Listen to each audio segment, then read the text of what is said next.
안녕하세요. 지난 시간에 반려동물도 치매가 있나요?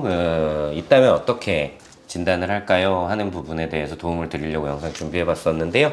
오늘은 그런 아이들이라면 어떤 도움을 내가 보호자로서 줄 수 있는지에 대한 조금 더 구체적인 내용을 소개해 드리려고 합니다.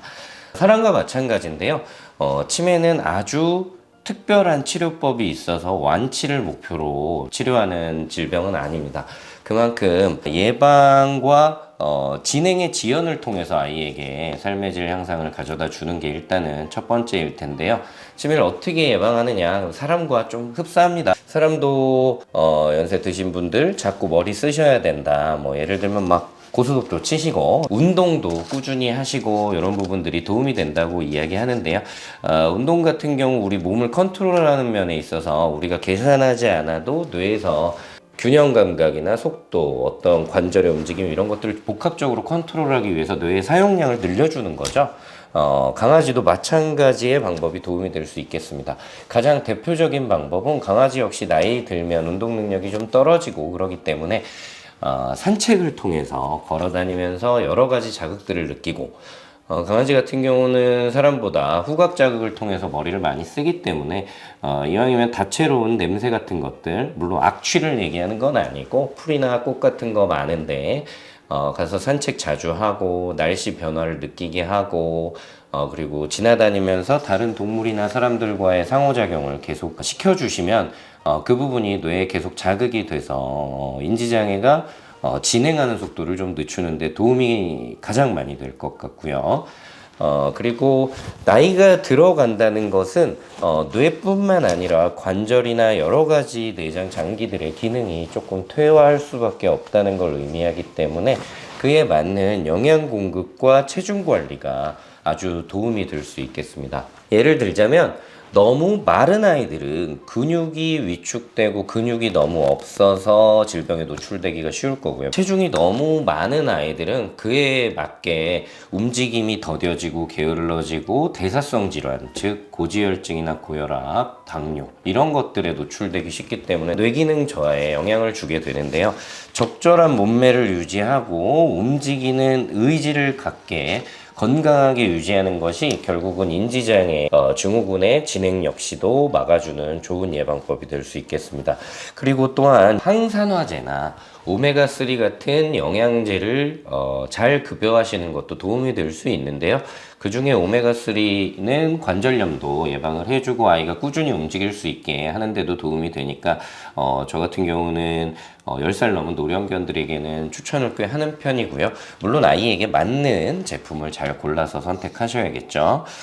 요즘은 오메가3 제품에 뭐 이제 눈이나 관절이나 피부에 맞는 영양제들이 보강되어 있는 경우가 많으니까요. 그에 맞는 영양제 잘 선택해서 급여하시면 도움이 될 것 같습니다.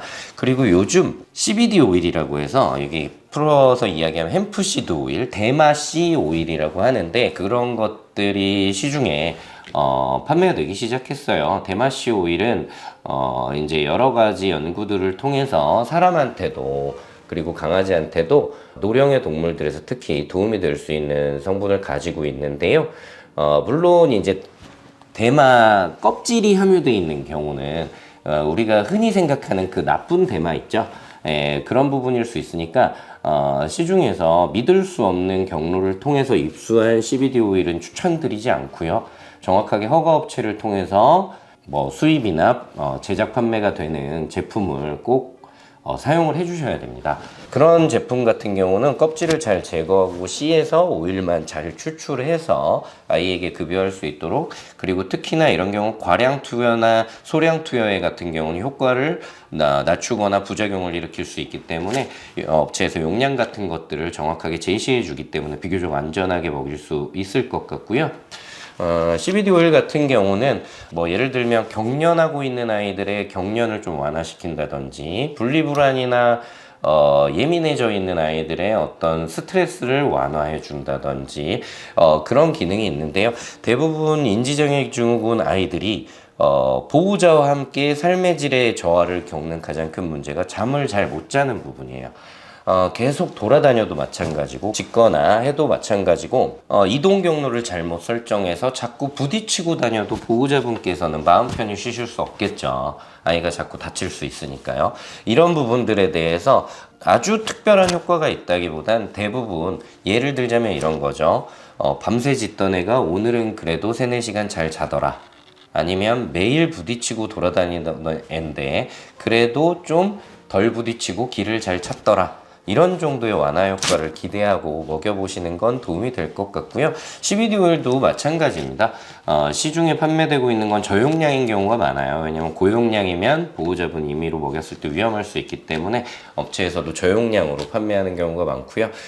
좀 즉각적인 효과가 필요할 정도로 삶의 질이 떨어져 있는 아이들, 그러니까 우리 아이는 누가 봐도 인지장애 증후군을 가지고 있다 할 만큼 증상이 있는, 예를 들면 아까 말씀드린 짖는다던가 부딪힌다던가 그런 부분들에 대해서 삶의 질이 많이 떨어져 있는 아이들 같은 경우는 가까운 병원을 가셔서 고용량 햄프시드를 처방을 받아서 의사와 상의해서 양을 정하고 투약을 계속 상의하시는 부분이 도움이 되실 것 같습니다. 일단은 지금까지 설명드린 부분은 보호자분들께서 주로 어떻게 아이들을 나이 들어감을 좀 완화시킬 수 있는지에 대해서 말씀드렸는데요. 병원에서는 강아지에게 어떤 도움을 줄 수 있는지 그 해당 질환을 앓고 있는 아이들에 대해서 짧게 말씀드리도록 하겠습니다.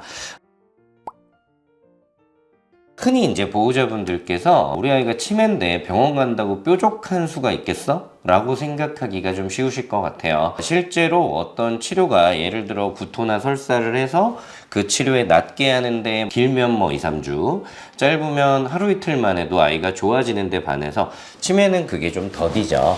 일단은 솔직히 말씀드리면 병원에서도 치매를 완치시킬 수 있는 질환으로 보고 있지 않습니다. 저희 목표는 삶의 질을 어느 정도 좀 개선시키고 아이의 진행을 조금 지연시켜서 남은 시간을 좀 더 건강하게 그리고 더 오래 잘 지낼 수 있도록 그렇게 해드리는 게 치료 목표가 되겠고요. 이 경우에는 치료라기보다는 관리라는 표현이 더 어울릴 수도 있겠습니다. 일단 강아지의 정도에 따라서 저희가 처방하는 내용은 좀 달라질 수 있겠죠. 자가설문지 저희가 그때 소개해 드렸는데요. 거기에 나와 있는 행동장애들이 보호자와 강아지의 삶의 질을 엉망으로 만들고 있는 수준이라면 약물 투여가 시작됩니다. 약물 처방 같은 경우는 대표적으로 제다큐어라고 저희가 쓰는 치매 약물 유통사인 유한양행에서 발행한 자가설문지였거든요. 그 외에도 데프레닐이나 뭐 이제 셀레길린 이런 약물들을 체중에 맞게 이렇게 처방하기도 하고 증상에 맞게 증감하기도 하는데요. 그 이전 단계에서 우리가 제일 많이 사용하는 것들은 항산화제로 쓰여져 있는 영양제들, 뭐 액티베이트라든지 오메가3, 그리고 행동치료나 이런 것들도 많이 처방을 하게 됩니다.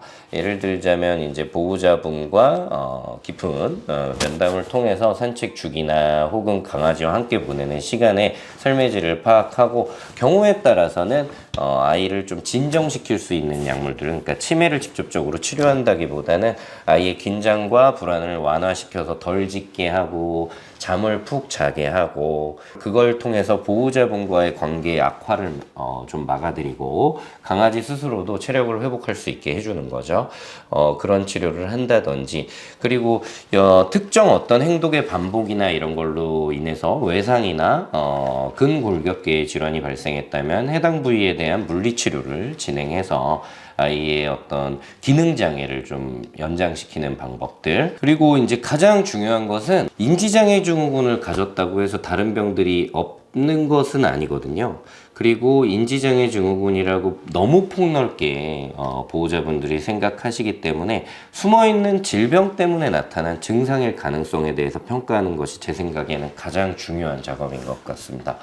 예를 들자면 쿠싱 증후군이라든지 스테로이드를 오랫동안 적용한 알러지나 아토피 환자라든지 이런 아이들은요, 일반적으로 보통의 아이들보다 뱅글뱅글 돈다든지 나중에 기립을 좀 잘하지 못하든지 나이가 들면서 그런 증상들이 나타날 가능성이 조금 높은데요. 일단은 그런 경우는 당연히 쿠싱 증후군에 대한 적절한 치료, 아니면 이제 간이나 이런 기능이 떨어진 부분에 대한 보조적인 치료, 그런 것들을 통해서 아이가 조금 더 개선될 수 있는 여지가 분명히 있을 거고요.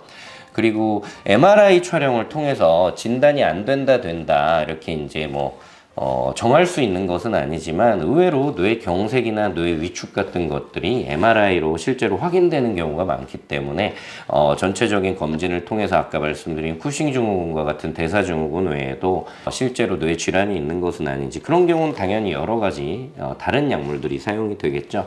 예를 들면 항경련제라든지 아니면 뇌압을 조절하는 약물들을 쓴다든지 병에 따라서 저희가 대체할 수 있는 것들이 꽤 달라질 겁니다. 그리고 실제로 요즘은 뇌 종양 같은 것들도 많이 진단되는 추세이기 때문에 아실지 모르겠는데 강아지도 이제 종양센터 같은 데서 뭐 사람으로 치면 뭐 감마나이프 이런 것처럼 방사선 치료를 하기도 하고요.